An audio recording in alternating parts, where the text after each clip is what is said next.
하나님의 말씀 창세기 9장 1절 보시겠습니다. 창세기 9장 1절. 하나님이 노아와 그 아들들에게 복을 주시며 그들에게 이르시되 생육하고 번성하여 땅에 충만하라. 땅의 모든 짐승과 공중의 모든 새와 땅에 기는 모든 것과 바다의 모든 고기가 너희를 두려워하며 너희를 무서워하리니 이들은 너희 손에 붙이었음이라. 무릇 산 동물은 너희의 식물이 될지라. 채소같이 내가 이것을 다 너희에게 주노라. 우리 오늘 확인할 내용은 한쪽 가로 3번입니다. 하나님의 보호해서 지난 시간에 8장 13절서부터 확인했던 내용인데요. 항사 때문에 짧은 그런 그 내용이 필요해서 8장 내용은 지난 시간에 확인을 했고 이어서 9장의 내용이 소개가 되어집니다. 우리 하나님의 보호라고 하는 내용은 인류에 대한 심판이라고 하는 그 윗제목 아래 지금 속해져 있는 거거든요. 우리 주보를 갖다 보시는 대로 지금 하나님의 창조와 양대 언약 섭리 사역이 창세기 1장부터 11장으로 이렇게 소개가 되어져 있어요. 이거는 우리 아담에게 하나님께서 이게 언약을 하셨을 때에 이 복과 나라를 언약을 하셨는데 이거를 하나님께서 누리도록 에덴 동산에 이제 이들을 불러가지고 복과 나라를 언약을 하시고는 인도를 다 하셨어요. 여기서 이걸 누리고 사는 상태가 이제 안식의 상태입니다. 근데 아담의 불순종으로 인해 가지고 이 안식을 누리지 못하고 추방을 당했어요. 이 추방당한 것을 우리가 여기서는 너희들이 생명이 된지라 이렇게 이야기를 했고 선과 악을 알게 하는 과일나무 열매를 따먹으면 정령 죽으리라 라고 하는 것으로 설명이 되어져 있기 때문에 이 추방의 개념은 사망세계, 이 사망세계로 내쫓겨지게 되어진 겁니다. 여전히 가시적인 데서는 다 밥 먹고 아담과 하와 알콩달콩 살고 그냥 그랬어요. 그러나 이들이 쫓겨나가지고 이 사망세계에 이렇게 영적으로 사망에 이른 상태에서 살게 되어진 이런 상태에서 우리 첫째 아담에게 하셨던 이 언약을 마지막 사람 둘째 아담입니다.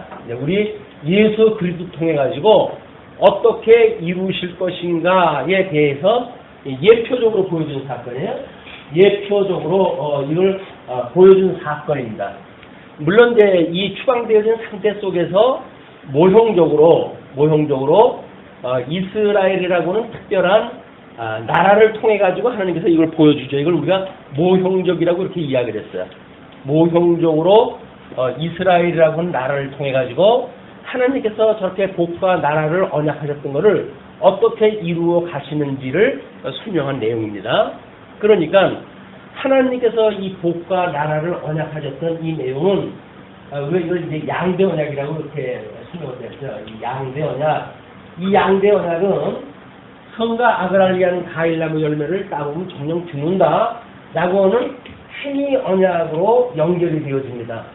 이 행위 언약을 인해 가지고 결국은 다 이제 죽게 되어졌는데 이 행위 언약을 주셨던 하나님께서는 일찍이 하나님께서 우리 그리스도 안에서 예정을 갖다 하셨을 때 그리스도 안에서 선택을 갖다 혼자가 있고 버리기로 예정한 자가 있기 때문에 이 둘을 다 이루어내는 것이 이 양대 언약의 형식이라고 했어요.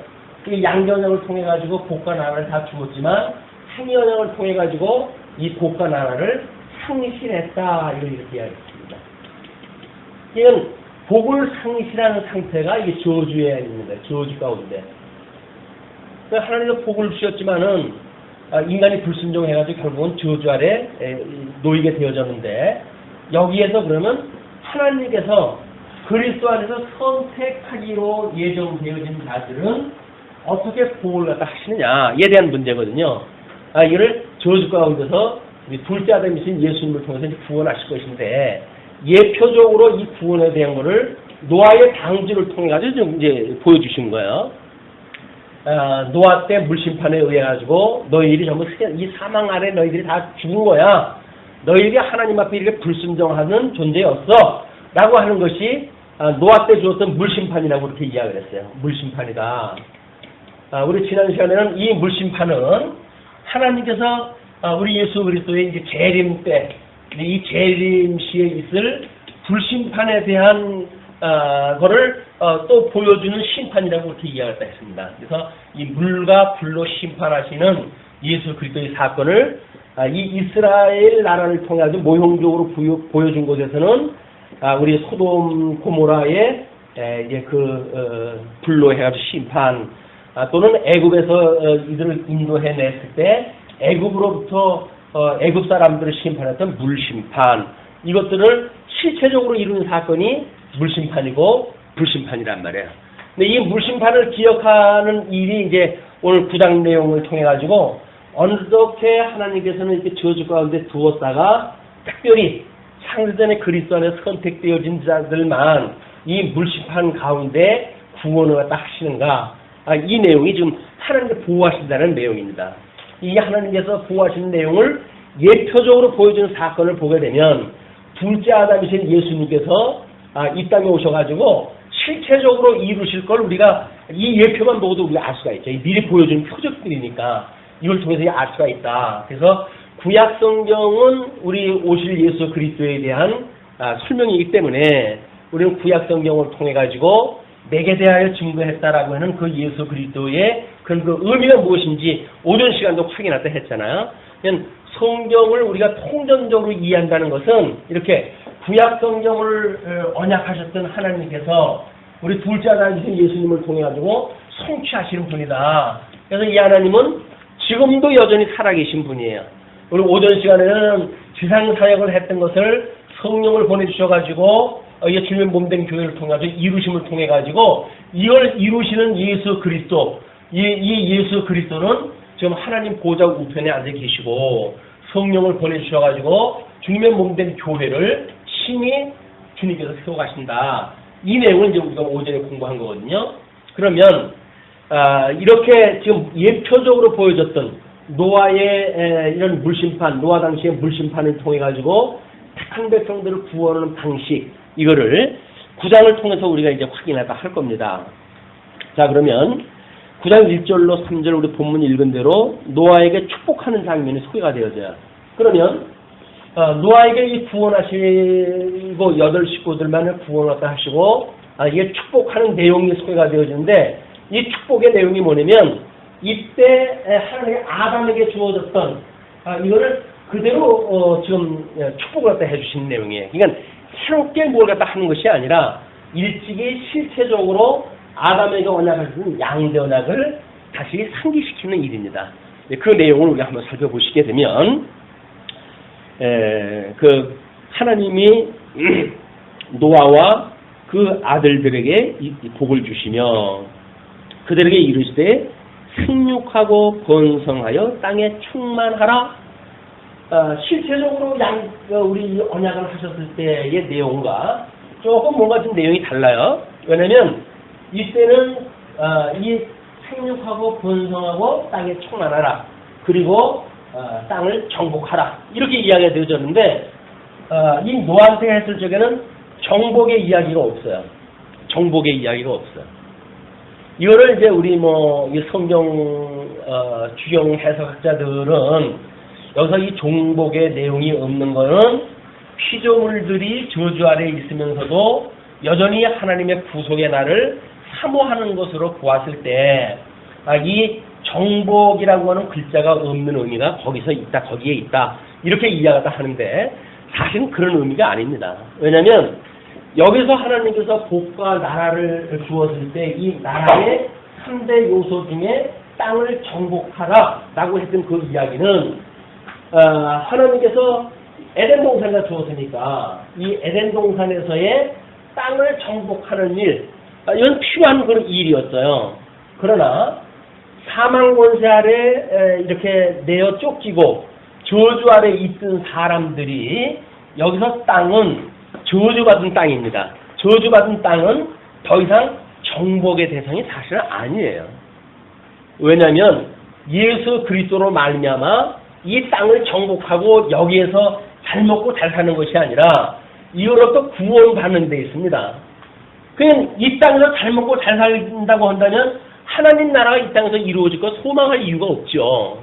그냥 여기서 정복하고 이 땅을 정복하고 사망 저주 아래 있는 걸 정복하고 여기서 뭔가 누리고 살고 이렇게 하는 것이 목적이 아니라 여기서는 그냥 편만해가지고 살 수 있도록 하나님께서 생육하고 번성해야 되니까 이렇게 했지만 둘째 아담이신 예수님을 통해 가지고 온전한 구원에 이르기까지는 이거는 정복해가지고 누리고 살 대상이 아닌 거예요. 우리들이 때로는 하나님을 믿는 사람으로서 이 땅에서 정복하고 뭔가를 위에서 굴림을 갖다 하고 이렇게 살면 얼마나 좋을까라고 하는 막연한 이런 어떤 지복적인 그런 그 시향을 갖게 되어지는데 이 세상은 정복을 갖다 해가지고 우리가 뭔가를 그 위에서 통치하고 그런 그 영역이 아니다. 이로부터는 죽어야 될 것이에요. 이제 여기서도 죽고 예수 그리스도로 말미암아 신령한 세계를 우리가 살아야 되는 일이기 때문에 이건 정복하라라고 하는 그 내용의 의미가 생략되어진 거는 이렇게 양대 언약이라고 하는 맥락으로 다시 재해석이 돼야 된다. 이렇게 이제 제가 보여집니다. 그래서 뭐 이런저런 주석을 보니까 정복에 빠졌던 그런 그 이유를 나름대로 어떻게 설명을 해야 되니까 그런 방식으로 설명을 했지만 양대 언약이라고 하는 맥락으로 보았을 적에는 저주받은 땅은 정복의 대상이 아니라 이거로부터 나와야 되는 거예요. 여기서 불러 우리 주님께서 이거로부터 불러내셔야 되는 거예요. 그래서 이걸 불러내었다라고 하는 것이 주님의 몸된 교회라고 하는 뜻이에요. 내가 너희를 사망으로부터 불러냈다 그 이야기거든요. 그냥 불러내가지고 주님의 몸된 교회를 이루고 살아가야 되는데 여기서 정복해가지고 여기서 천년만년 여기서 잘 사는 것이 어떤 그 하나님이 보여주는 세계가 아니라는 거죠. 하나님께서는 이미 영원한 언약 정치를 통해 가지고 이제 하늘에서 이 뜻이 다 이루어졌어요. 하늘에서 하나님의 이 뜻이 이루어진 것처럼 이 땅에서 이루어지려고 한다면 여기는 지옥이라고 하는 그곳으로 남아 있어야 되지만 이로부터 구원을 받아가지고 하나님의 나라에 살아갈 사람들이 구원받는 새로운 세계가 여기에 필요한 겁니다. 그래서 이게 노아의 이렇게 하나님께서 언약을 하신 그 이후에 인류가 어떻게 마지막 심판을 당하는지 우리가 또 한번 볼 필요가 있는 거예요. 그렇기 때문에 하나님께서는 여기서 생육하고 번성한 사람들한테 이렇게 땅을 정복하고 잘 살게끔 하지를 아니하고 여기서 자기네들 나름대로 뭔가를 이루려고 하는 가장 그 인본주의적인 발상을 가지고 있었고 하나님께서는 그거를 흩어버리는 일을 갖다 하시게 되어집니다. 자, 그러면 이제 1절에 땅에 충만하라 그렇게 하고 땅의 모든 짐승과 공중의 모든 새와 땅에 기는 모든 것과 바다의 모든 고기가 너희를 두려워하며 너희를 무서워하리니 이들은 너희 손에 붙이었습니다. 그래서 이때 이미 저주받은 세상, 저주받은 노아의 심판으로부터 더 이 저주가 가일층 되어진 그런 그 상태 속에서는 이 짐승들이 사람을 무서워하는 그런 그 시기에 접어들게 됐어요. 그래서 어떻게 보게 되면 우리가 이제 그 에덴 동산에서 아담이 하나님께서 이제 그 짐승들이 어떻게 하는가 봐가지고 이제 그 이름을 지어주는 모습이 소개되어졌잖아요. 그때는 사실은 이 에덴 동산에서 짐승의 이름을 갖다 붙여주고 그럴 적에는 특별히 육식을 하는 그런 그 짐승들이 없었어요. 그렇죠? 그러니까 같이 더불어 잘 살았죠. 그래가지고 노아의 방주에 들어갈 때에도 뭐 그런 어떤 그 적대 관계를 가지고 살았던 그런 관계가 아니에요. 이제 그 방주에까지 들어갔다가 나와가지고 지금 하나님께서 이 짐승들하고 또 이 노아와 노아의 아들들에게 이야기할 때 복을 갖다 줄 때 보게 되어지니까 모든 짐승들이 사람들을 두려워하게 됐고 하나님께서는 그런 짐승들을 노아의 손에 붙이었다. 이렇게 이야기를 합니다. 네, 이렇게 어떤 짐승과 인간 간의 갈등 관계가 만들어지고 짐승 간의 갈등 단계가 만들어지고 새로운 세계의 어떤 그런 편제가 시작이 되어졌어요. 이 물심판으로 되어진 그런 그 시기 이후에 모든 그 노아의 이후의 사람들의 식문화가 변화가 되어지고 그런 식사 문화가 바뀌었다는 이야기는 하나님의 말씀을 이해하는 것도 방식이 달라졌겠죠.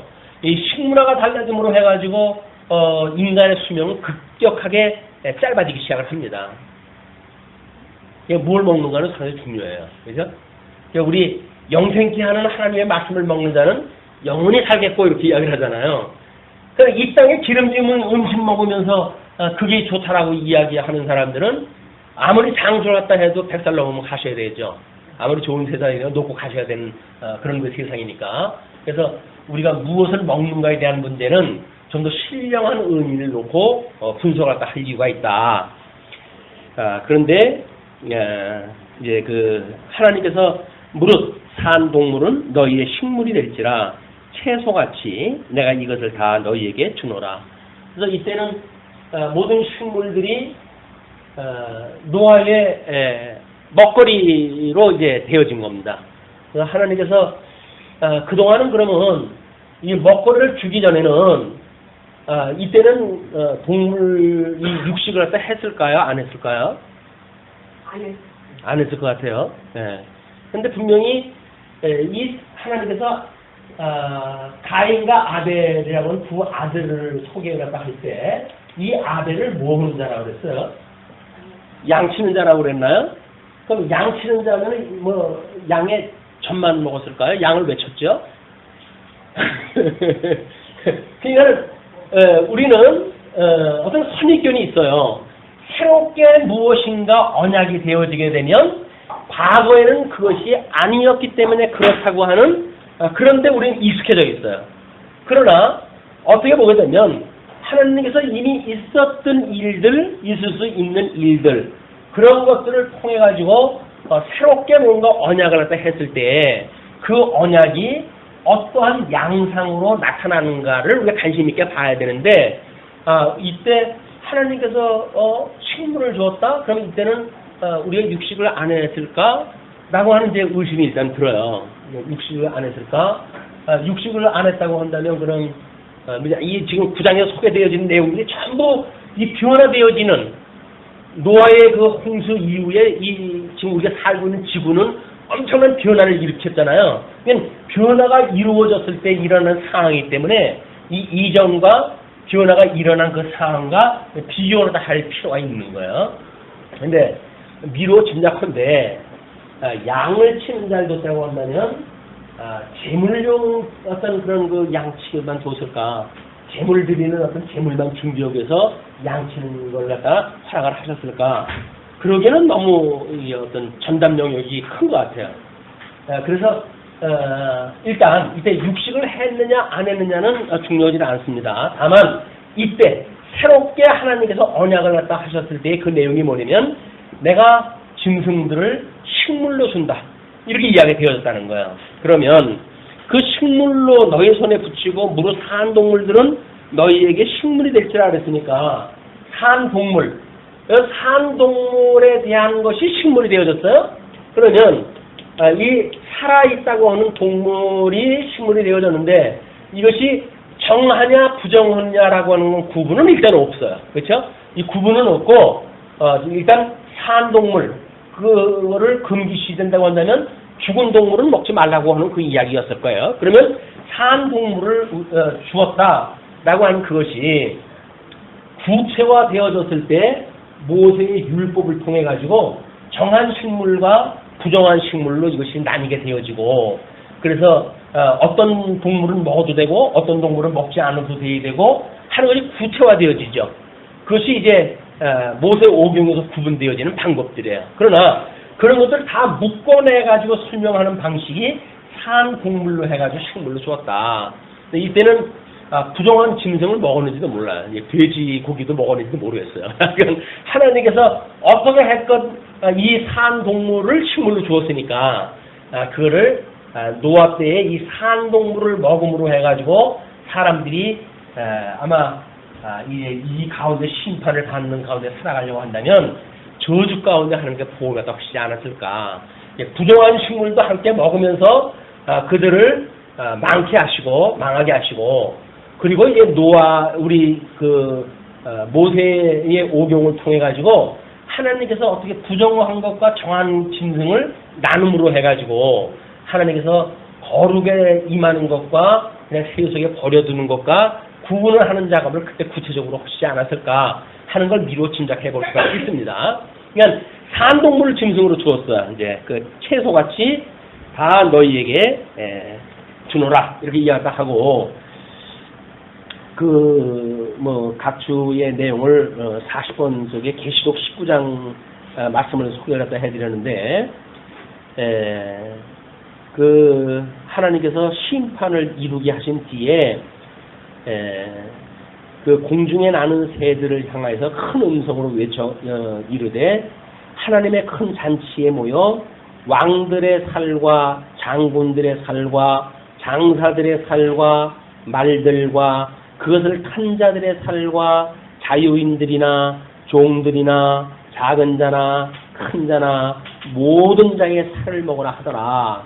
그래서 죽어져 있는 자들이 지금은 아담에게 식물을 주었지만 하나님은 마지막날 심판을 또 할 때 보게 되니까 공중에 나르는 새들로 하여금 심지어 하나님 앞에 저주받은 인간까지도 이걸 살을 먹잇감으로 주었다는 이야기예요.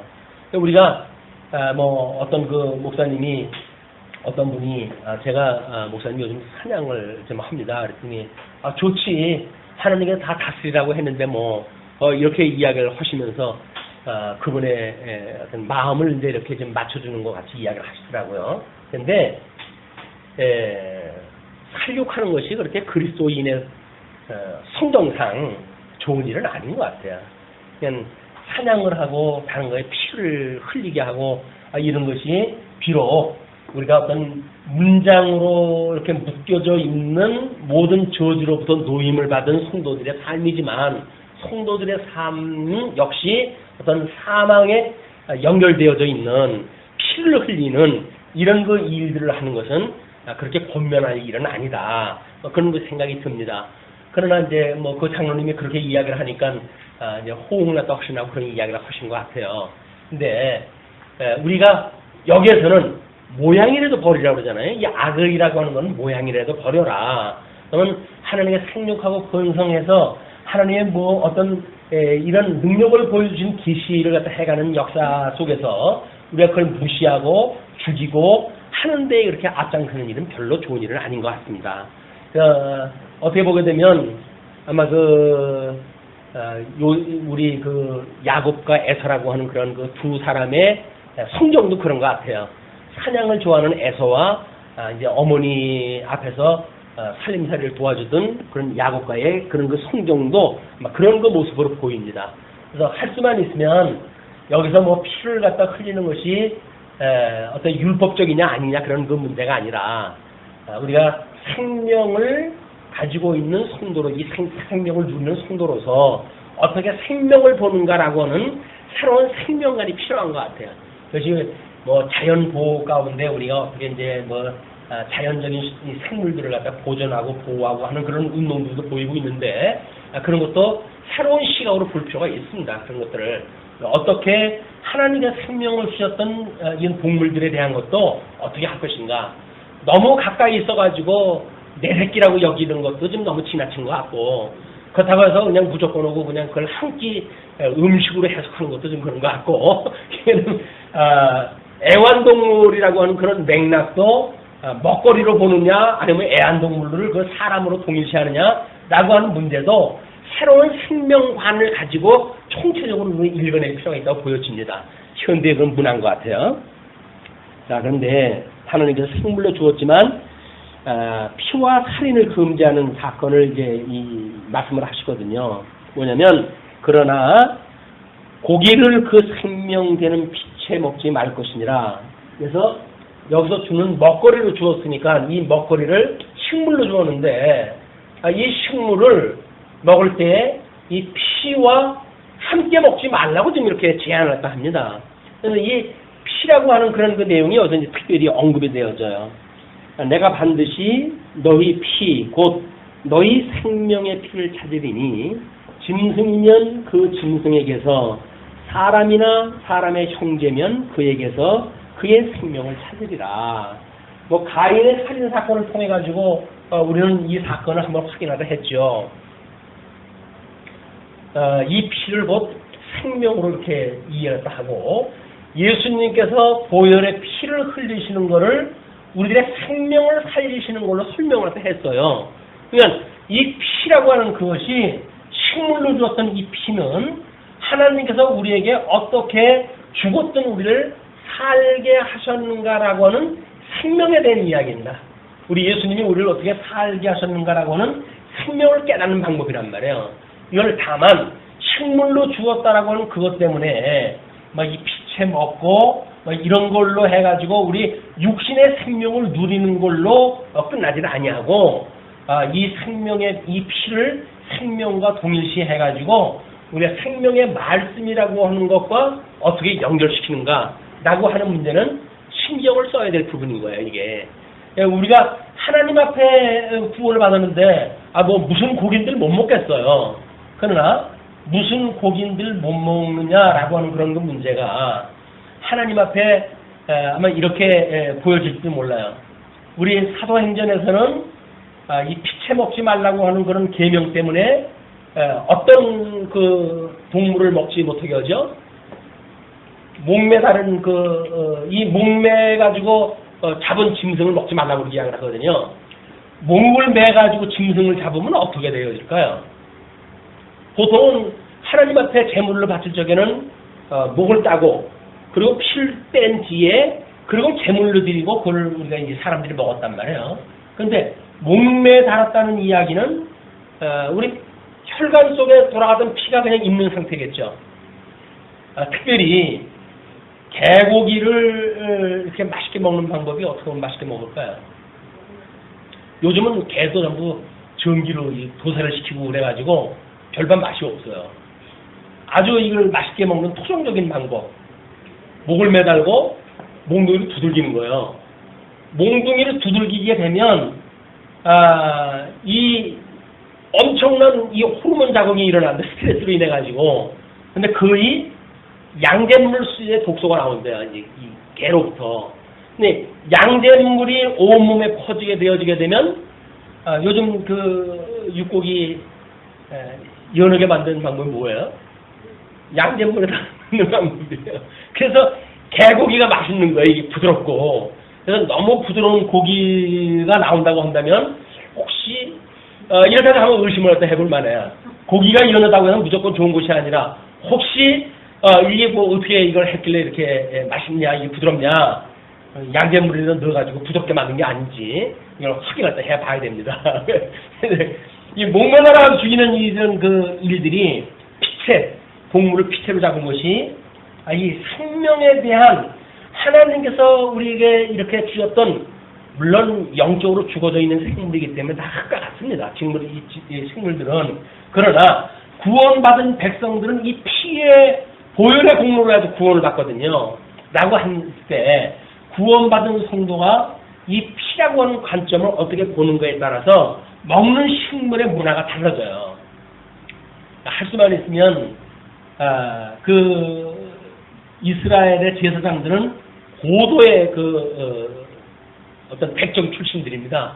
그래서 이 제물로 바치는 그런 제물들이 제사장들이 목을 따게 되면 고통을 거의 느끼지 못하고 죽는데요.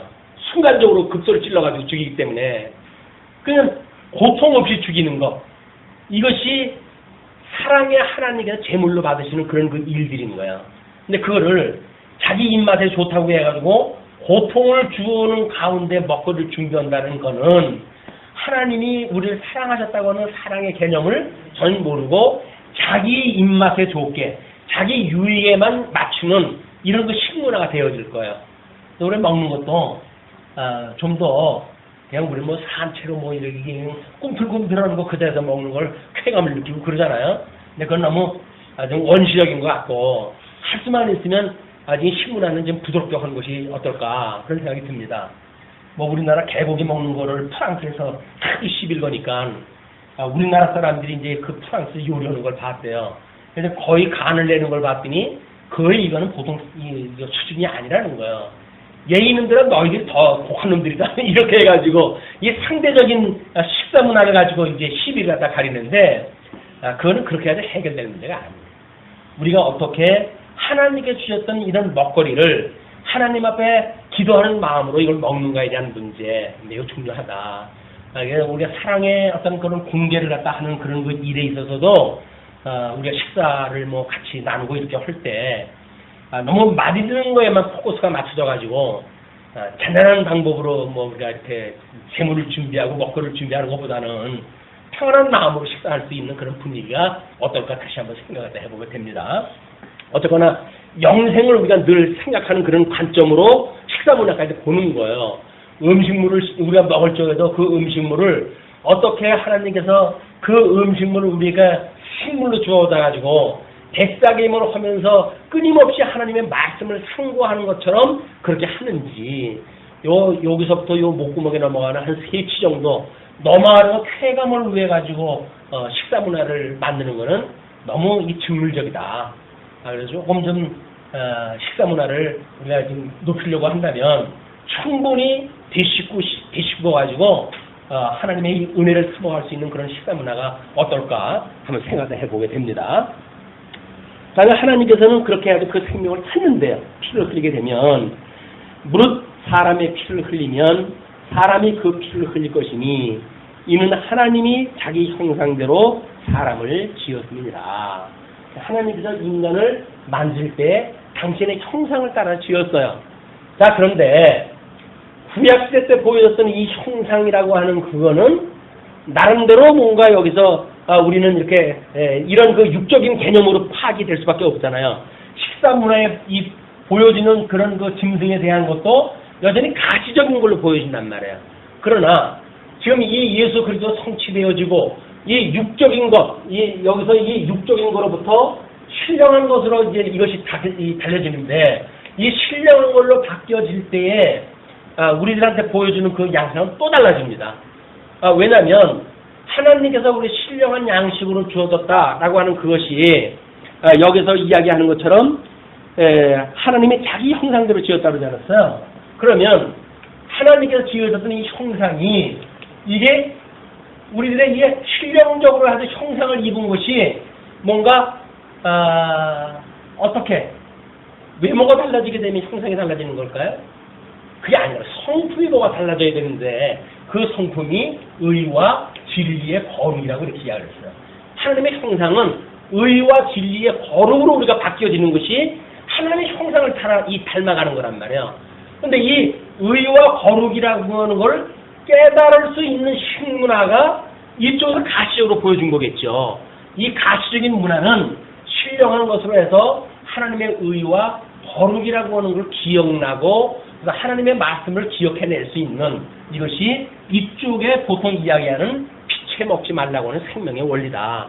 이 생명은 예수 그리스도의 보혈의 공로, 우리의 모든 죄를 지신 예수 그리스도의 보혈의 피였었고 그 피는 영생을 주는 피였었고 생명이었었다. 그 생명은 생명의 근원 대신 하나님께로부터 말미암은 거 아니에요. 그러니까 우리가 흙으로 지음을 받았지만 우리가 육과 영으로 있어가지고 중생으로 살아가고 있잖아요. 이 육은 여전히 이쪽에 육으로 먹는 그런 음식을 먹어야 살겠죠.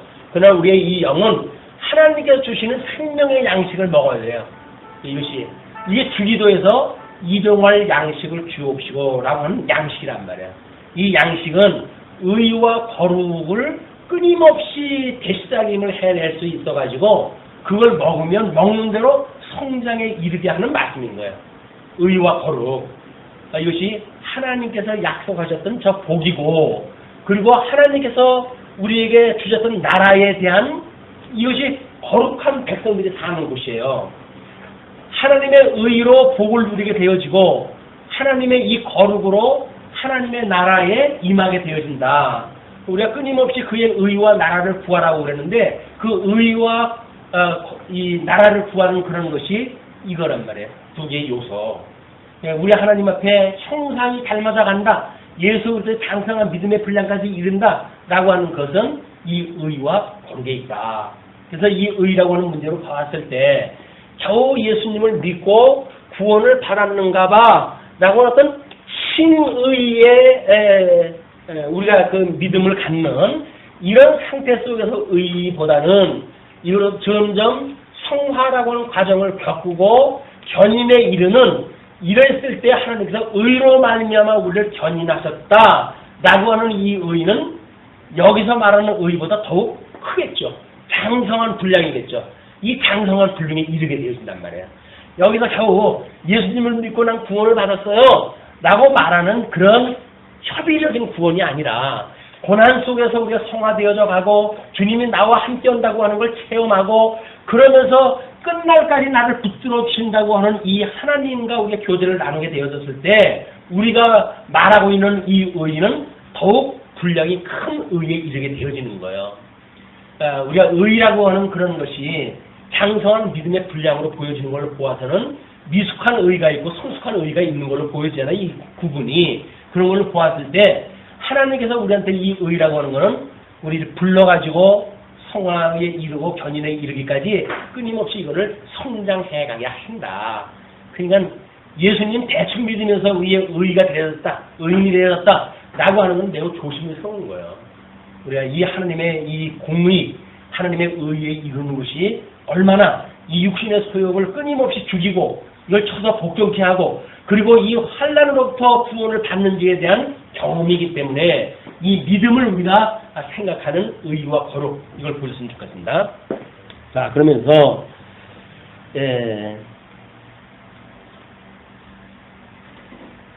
너희는 생육하고 번성하며 땅에 편만하여 그 중에서 번성하라 하셨더라. 여기까지는 언약의 내용에 이제 그렇게 해가지고 그런데 7절로부터 17절까지 무지개로 언약을 하는 무지개 언약이 나옵니다. 그렇게 하셨더라. 그러면서 하나님이 노아와 그와 함께한 아들들에게 일러 가라사대 내가 내 언약을 너희와 너희 후손과 너희와 함께한 모든 생물 곧 너희와 함께한 새와 육축과 땅의 모든 생물에게 세우리니 방주에서 나온 모든 것 곧 땅의 모든 짐승에게니라.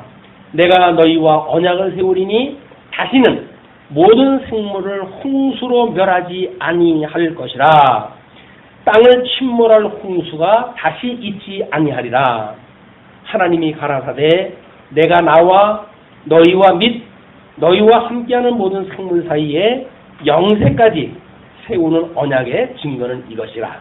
내가 내 무지개를 구름 속에 두었나니 이것이 나의 세상과의 언약의 증거니라. 자, 무지개 언약을 이제 여기서 주셨어요. 자, 그러면 우리 이제 이 동물 먹으라고 하는 것 이제 그 무지개를 주시는데, 자, 이때 무지개 언약을 주셨는데, 그러면 다시 한번 또 들어갑니다. 이때는 노아 홍수 전에는 무지개가 있었나요, 없었나요?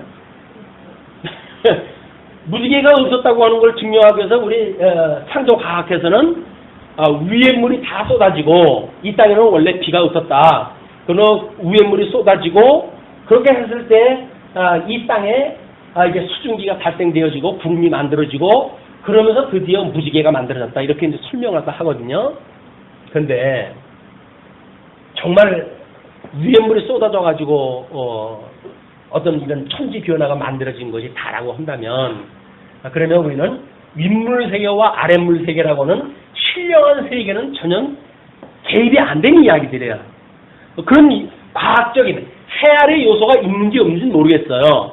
그럼 우리는 천상 하나님 그 하늘 위의 세계와 하늘 아래의 세계를 주님께서 만들었다고 우리는 이제 믿고 있는데 그거를 과학적인 방법으로 육적인 방법으로 전부 가시적인 걸로 증명되어지는 걸로 한다면 그러면 그 이야기는 너무 오바르게 돼요.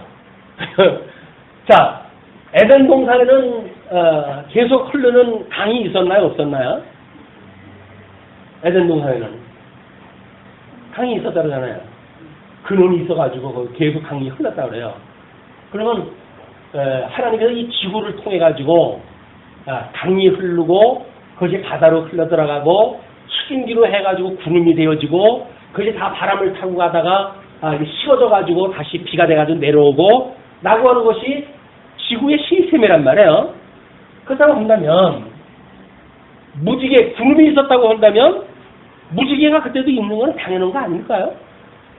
그러면 이때 무지개 언약을 주신 걸로 보아지는 그전에는 무지개가 없었다 라고 보는 거나 이쪽에서 식물을 이 동물을 갖다 식물로 주었다 라고 하는 걸로 보아가지고 이때는 우리가 육식을 안 했다 라고 하는 논리하고 똑같은 논리가 돼버린단 말이에요.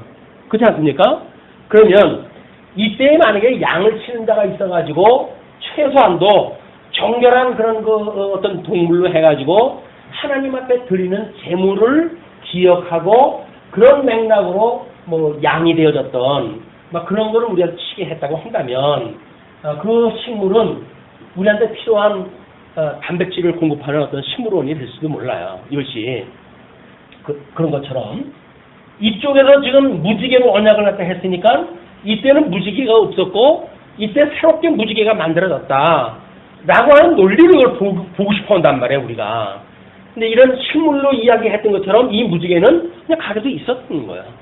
그걸 통해서 언약을 한 거예요. 자, 하나님께서 아브라함을 불러가지고 자손 언약을 합니다. 자손 언약을 하면서 뭐라 그러죠? 저 하늘의 뭇별을 보아라. 내가 그 하늘의 뭇별처럼 너의 자손들을 번창케 할 거야. 땅의 모래알처럼 번창케 할 거야. 그러면 아브라함한테 그렇게 언약을 했다 했으니까 하늘의 별은 그때 만들어진 건가요? 절기 문제도 마찬가지예요. 이미 넷째 날 해와 달과 그 다음에 절기를 하는 게 주였다고 그러지 않았어요. 그 봄, 여름, 가을, 겨울이라고 하는 그 이야기는 뭡니까? 이미 지구는 23.5도가 기울게끔 되어져 있는 거예요, 이게. 공전과 자전을 갖다 하면서 끊임없이 봄, 여름, 가을, 겨울이 만들어진다는 이야기는 뭐예요? 아니, 이게 똑바로 서가지고 만약에 이 창조학에서 이야기하는 것처럼 그냥 변함없고 그런 그 세상이었다고 한다면, 고루, 북극도 남극도 필요 없는 그런 나라였다고 한다면, 그렇다고 한다면 과연 우리는, 봄, 여름, 가을, 겨울 4개를 갖다 하나님께서 만드셨다고 하는 성경 구절을 어떻게 해석을 하면 좋을까요? 있었던 거예요. 있었던 거를 지금 여기서 그 모양을 들어가지고 언약을 하시는 거란 말이에요. 언약하기 전에는 그냥 있었던 거예요. 그냥 무지개는 무지개였어요. 그분이 나의 이름을 불러주기 전에는 나는 그냥 한 송이의 꽃이었습니다. 기억나십니까? 예. 그가 나를 꽃이라고 불러줬을 때 나는 비로소 그의 꽃이 된 거예요. 시골 선생님으로 나왔던 그 영화가 무슨 영화입니까? 그냥 그 전도연이 나와가지고 애기 없고 망둥이처럼 줄넘기 오고 그러잖아요. 근데 어느 날 그 남자 선생님이 그 전도연이를 부를 때 뭐라고 불러요? 아가씨 하고 불렀어요. 그동안 전도연이는 그 동네에서 아가씨라고 불린 적이 없어요. 그냥 손모습처럼 그렇게 해가지고 아무개 하고 큰 소리 쳐가지고 불렀지 누군가에게 아가씨라고는 칭을 받은 적이 없거든요. 그 순간 전도연이 인생이 바뀌어요. 뭘로? 아가씨로. 여러분들이 성도로 부름을 받았습니까?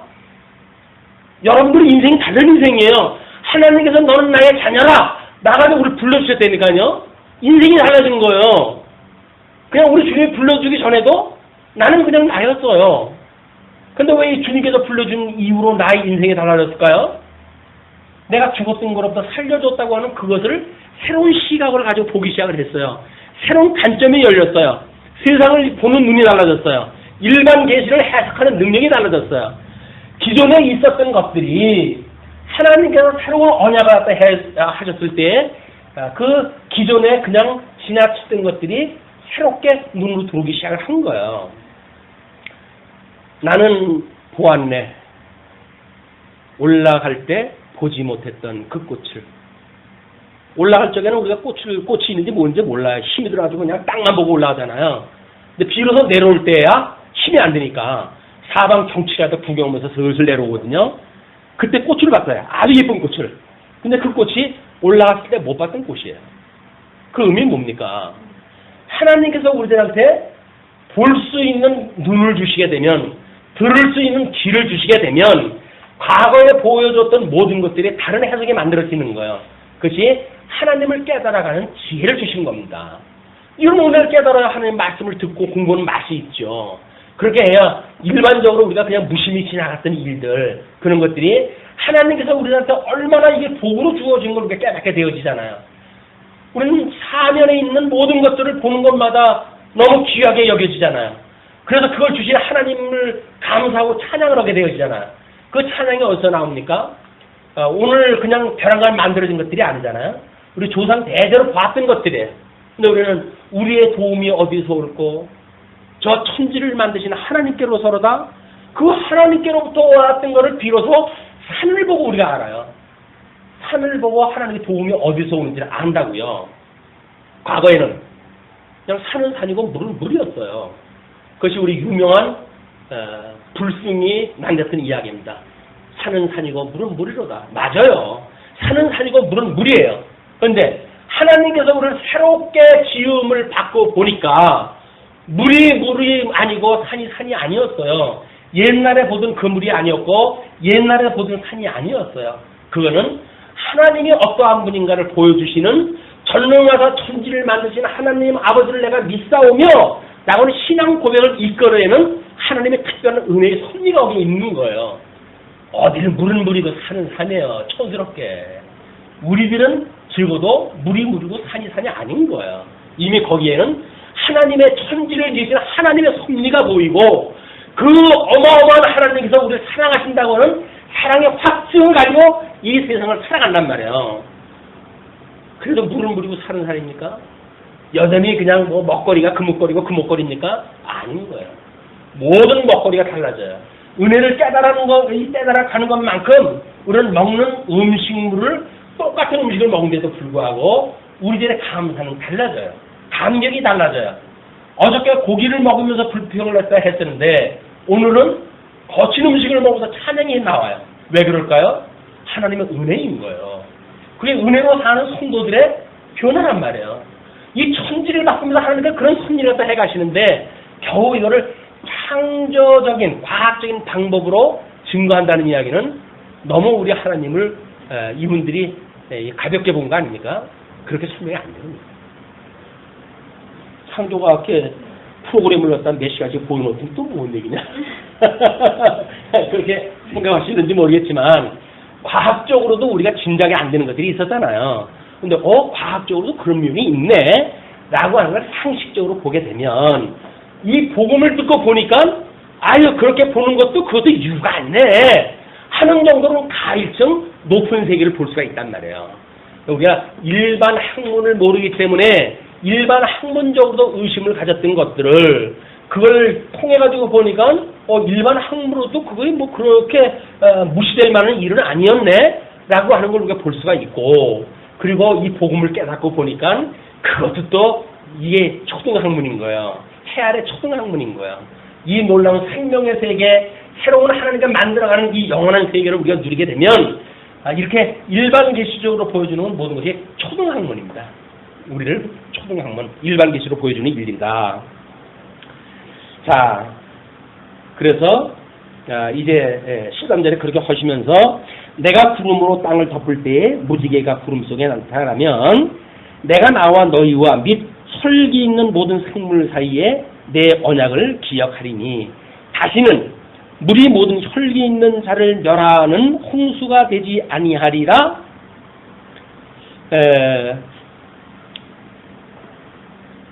그 물이라고 했을 때 그 물은 뭘까요? 물. 우리 이제 한글에는 뭐 정관사라든가 뭐 이런 것들이 별로 표현이 안 되어지니까 그러는데 그 물은 이때 있었던 그 물이에요, 그 물. 그러니까 지금도 이제 그 사태가 나가지고 물로 씻어져 가고 해가지고 심판이 막 이루어지고 있는 거 같고 그러잖아요. 아니 하나님께서 물로 심판한다고 그러지 않으니 왜 이렇게 물로 심판을 갖다 하느냐라는 이야기가 언급되어진단 말이에요. 그러므로 하나님의 말씀은 모순 덩어리다라고 이야기를 하는데 여기서 말하는 그 물은 이때 노아의 홍수 때 내리셨던 그 물을 이야기하는 거예요. 그 이야기는 뭡니까? 전우주적인 이런 심판은 안 주겠다 그 이야기예요. 오히려 역설적으로 우리는 그 물로 인해 가지고 일어나는 걸 통해 가지고 하나님께서 우리한테 이제 물로 해가지고 심판을 안 해주시는구나 라는 걸로 해가지고 안주하는 걸로 멈추게 되어질까요? 믿음으로 믿음에 이르게 되어진다고 한다면 어떤 세계를 보게 될까요? 하나님께서는 이 다시는 물로 심판을 하시지 않는다고 그랬어. 그러면 나중에는 이제는 불로 심판을 하시는데 이걸 보고 우리가 옷깃을 여미고 살아가지 않을까요? 하나님의 이 거룩에 참여하는 그런 은혜를 사모하지 않을까요? 그냥 물로 심판을 하지 않는데 그래가지고 이제는 잘 먹고 잘 살자 하는 걸로 끝나고 말까요? 아닌 거예요. 하나님께서 물로 심판했던 거는 불로 심판하신다고 하는 걸 예표적으로 보여줬던 사건이에요. 실체적으로는 불로 완전 녹여버리겠네요. 다 이걸. 이 불심판을 보여주는 이런 예표적인 사건이었다 라고 하는 맥락에서 우리가 이 불심판에 대한 것을 전제로 해가지고 하나님께 다시는 물로 심판을 하지 않으리라 라고 하는 복음을 이해를 해야 됩니다. 물로 심판하지 않으니까 이제는 뭐 걱정할 거 없어. 또 이제 그렇게 해가지고 우리가 어느 정도 위로받고 살잖아요. 그럼 베드로가 이야기했던 것처럼 우리는 잊어버리고 싶어요. 이 물심판이 있었던 걸 잊어버리고 싶어요. 지금도 물심판에 대한 거를 인정하는 사람들은 없어요. 성경 위에는. 물론 뭐 전설적으로 이제 해가지고 이런 전 우주적인 물로 홍수가 일어났던 것이 자기네들 나름대로 이게 전통적으로 있거든요. 그런데도 그 사람들 안 믿어요. 그냥 전설이야. 전설. 그리고 이 심판을 믿지 않아요. 우정. 왜? 이걸 전제한다는 건 뭘 전제를 해야 돼요? 이걸 전제가 돼야 되거든요. 싫은 거예요. 이쪽에 대학 사람들이 싫어합니다. 예수님 믿지 않은 사람들한테 당신 지옥 가요? 그러면 얼마나 화내는지 아세요? 왜? 지옥을 믿지 않은 사람이 불심판을 뭘 믿는다고 해가지고 당신 나중에 그렇게 하다가는 불심판 당해요 라고 하는데 기겁을 그럴까요? 왜 그래요? 그 사람들이 하나님이 무서운 거예요. 그러니까 이 불로 해서 심판한다든지 하는 그 이야기는 아주 듣기 싫어합니다. 그 대놓고 저주 갖다 해요. 이런 거 이야기 하게 되면. 근데 복음은 뭐예요? 우리 주님께서 너를 죽여버린다는 이야기 아니에요. 그리고 죽인 대로부터 너를 살리신다는 이야기예요. 이제 복 있는 사람은 살리시고 여기서 예수님을 믿지 않는 그거는 믿음의 이 예수님을 믿는 사람들은 구원의 빈거가 되지만 믿지 않는 사람은 멸망의 빈거가 되어진다고 그랬으니까 이 복음은 곧 심판에 대한 이야기였었고 장차 실체적으로 불심판은 이루어질 겁니다. 지금도 우리 하나님을 우리가 잊어버리고 살아가는 성도들의 삶이 있다고 한다면 그의 가슴은 불로 타는 것 같은 고통을 느껴요. 하나님을 우리가 잊어버리고 있을 때 하나님의 자녀가 하나님을 잊어버리고 이 삶을 산다는 이야기는 이 불심판을 당하는 고통이에요. 얼마나 갈증을 느끼고 고통을 느끼는지 몰라요. 그때 이 생명의 생수였던 하나님의 말씀을 이들이 먹게 됨으로 해서 이거로부터 노임을 받았을 때 얼마나 하나님 앞에 찬양이 터지게 나오겠어요. 그런데 우리는 그 복음을 증거하기보다는 그런 거 뭐 걱정하냐, 뭐 불심판이 뭐 내 때 있겠냐, 그냥 살다가 뭐 하다 보면 네가 구원받은 백성이면 살겠고 아니면 지옥 가더라도 뭐 어떡하겠냐, 그냥 적당히 살아라. 이렇게 할 수가 있을까요? 특히 우리 사랑하는 자녀들한테 그럴 수가 있을까요? 아마 필사적으로 교육을 따고 필사적인 복음을 증거하고 필사적으로 그를 위해서 기도할 거예요. 그를 사랑한다고 한다면.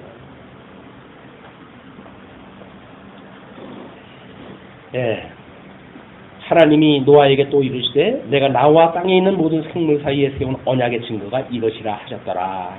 우리는 끊임없이 먼저 번에 쌍무지개가 떴다고 해가지고 신문에도 그 그림을 소개하고 그랬어요. 쌍무지개 그 이야기는 뭐예요? 너희들 7배나 더 되는 이 불 속에다 집어넣어가지고 심판할 거라고 하는 메시지거든요. 근데 사람들은 소망을 느껴요. 무지개, 소망. 그거는 비 온 날에 일어나는 사건 아니에요. 그래서 구중날이 개이었을 때 나타나는 현상이기 때문에 사람들은 소망을 느끼게 되어지는데 육적인 걸로 해가지고 끝날 심판에 이르게 되어진다. 우리는 거기서 예수 그리스도의 구원을 봐야 될 겁니다. 그 다음에 이제 끝으로 해가지고 29절까지 노아의 실수와 아들들의 언약이 이제 소개가 되어집니다. 방주에서 나온 노아의 아들들은 셈과 함과 야벳이며 함은 가나안의 아비라.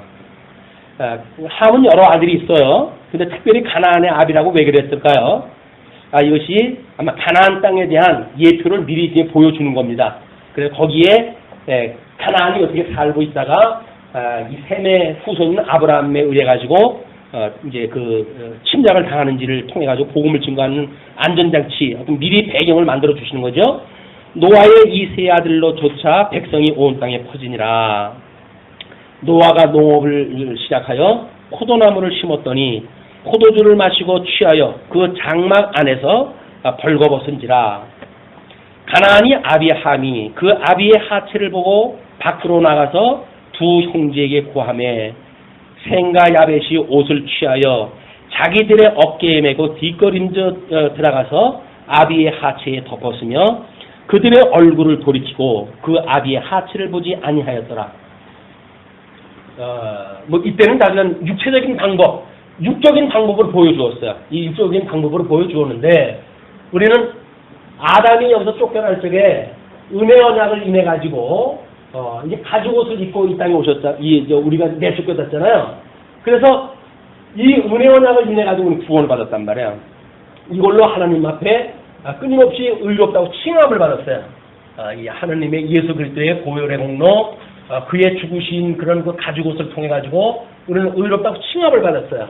그렇기 때문에 우리가 이 옷을 벗었다는 이야기는 뭡니까? 예수 그리스도의 이 복음을 무시한 육적인 개념으로 이해를 했다는 거예요, 여기서.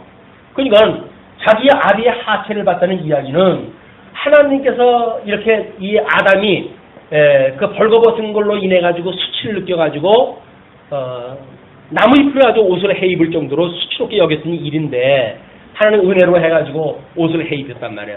그런데 이 술이 채 가지고 그래서 이 술 채지 말라는 거예요. 술에서 술 먹으면 하나님의 은혜로 먹고 다 잊어버려요.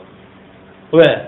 술 먹으면 그다음에 이제 이게 이성을 잃어버리게 되어지니까 술에 취하지 마라. 그 이야기는 술 먹게 되면 인사불성인 거예요.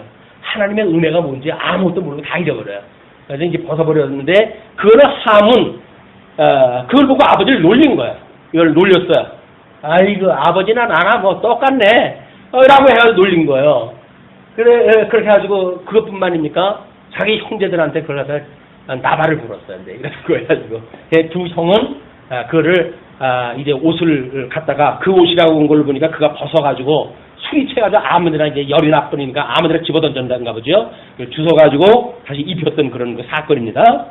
노아가 술이 깨어 그 작은 아들이 자기의 행한 일을 알고 이에 가로되 가나안은 저주를 받아 그 형제의 종들의 종이 되기를 원하노라. 왜 저주를 받으라 그래요? 여기서 이 저주를 갖다 받으라는 이야기는 뭡니까? 은혜를 받은 사람들은 이 상실되어진 것으로부터 하나님의 의로 말미암아 구원을 받는 것이 복에 임하는 거라 그러지 않았어요? 근데 그 복을 상실한다는 이야기가 저주를 받는다는 이야기니까 이 가나안한테 하나님의 저주가 하기를 너는 이렇게 은혜가 은혜인 줄 모르고 아버지의 거를 그냥 육적인 관점으로만 그걸 보고 네가 형들한테 나발을 불고 나의 수치를 갖다 드러냈으니 너는 저주를 갖다 받으라 그 이야기예요 지금. 아니 뭐 그것 좀 이야기했다고 그 저주까지 해가지고 이렇게 온 그 자손들이 다 저주를 받을까? 어떻게 보게 되면 가나안은 가나안 일대의 유대인들로 해가지고 멸절됐고 그 다음에 애국으로 지나갔거나 뭐 이런 데 흩어져 있는 가나안 족속들은 그 뒤에 우리 헬라 제국 이 헬라 제국이라고 하는 것이 새로운 유럽의 그 제국이라고 하지 않았어요. 그 헬라 제국과 마게도니아 제국이 점점 되어 로마 제국 이런 그 유럽 제국들이 그 애국이라든지 일대를 장악을 하게 되어집니다. 그래서 형들의 종들이 되어져 버리는 거예요. 그때 그게 민족적으로 이루어지는 겁니다. 그게 다니엘서의 역사적 배경인 거예요. 또. 자 그러면서 또 가로되 셈의 하나님 여호와를 찬송하리로다. 가나안은 셈의 종이 되고 하나님이 야벳을 창대케 하사 셈의 장막에 거하게 하시고 가나안은 그의 종이 되게 하시기를 원하노라 하였더라. 그래서 인류 문화사의 배경이 되어 있는 나중에 인류를 흩어버렸을 때 하나님께서 이 언약을 이루시기 위한 충성을 갖다 해요. 그러니까 민족을 어떤 방향으로 어떻게 흩어지게 할 것인가라고 하는 것은 이 언약을 이루어가게 하신다. 그래서 유럽으로 해가지고는 이제 야베 족속을, 아시아로 해가지고는 세메 족속을, 아프리카 쪽으로 해가지고는 하메 족속을 하나님이 전부 분포했다 하시거든요. 그걸로 해가지고 인류 역사가 이루어져 가는 겁니다. 그러면서 28절, 이 홍수 후에 노아가 350년을 지내었고 창년이 950세에 죽었더라. 그래서 노아의 파란만장한 삶은 이렇게 끝이 나지만 특별 계신 성경이 기록되어져 가지고 그 일대에 있었던 모든 사건들을 우리는 두루 섭렵하고 예수 그리스도로 말미암아 성취되어진 은혜의 역사까지도 동시에 우리가 상고하는 이런 시간이 되어졌어요. 오늘 이 시간은 노아가 누렸던 그림자적이고 예표적으로 누렸던 것보다 실체적으로 누렸던 우리가 이 복에 참여한 사람들의 오늘 계시의 사건이었습니다. 이 놀라운 은혜가 일주 동안도 늘 은혜의 감동성에 살아갈 수 있는 힘이 되어줬으면 좋겠습니다.